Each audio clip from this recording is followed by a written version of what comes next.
వృషభ రాశి వారికి భాగ్యస్థానంలో పంచమగ్రహ సంచార స్థితి దోషం ఉన్నప్పుడు వృత్తులలో, ఉద్యోగాలలో, వ్యాపారాలలో, అన్యోన్య గృహస్థాశ్రమ జీవితంలో, పార్ట్నర్షిప్ వ్యవహార కార్యక్రమాలలో ఎలాంటి మెలకువలను పాటించడం వలన దోషాన్ని తొలగించుకొని ఆదివారం అమావాస్యలో సందర్భంగా ఐశ్వర్యాన్ని ఎలా పొందాలో ఈ వీడియోలో సవివరంగా సంపూర్ణంగా తెలుసుకుందాం.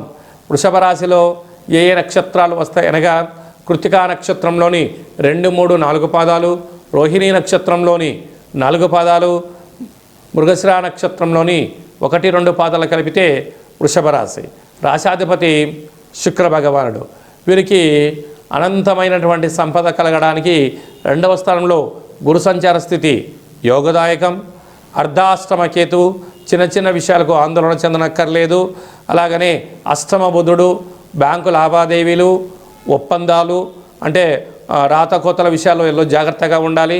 అదే కాకుండా 18వ తారీఖున ఆదివారం అమావాస్య, 19, 20వ తారీఖున పంచమగ్రహ కూటమి భాగ్యస్థానంలో ఉంటుంది కనుక ప్రధానంగా ప్రేమికులు చాలా జాగ్రత్తగా ఉండాలి.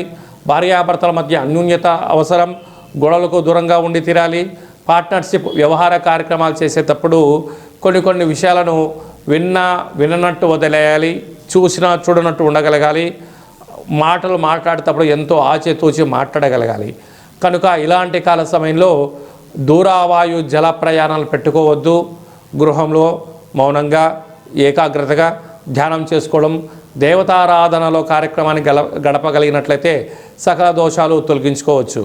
అదే కాకుండా ఈ తెల్ల జిల్లేడు యొక్క పుష్పాలు చాలా తెల్లగా ఉంటాయి.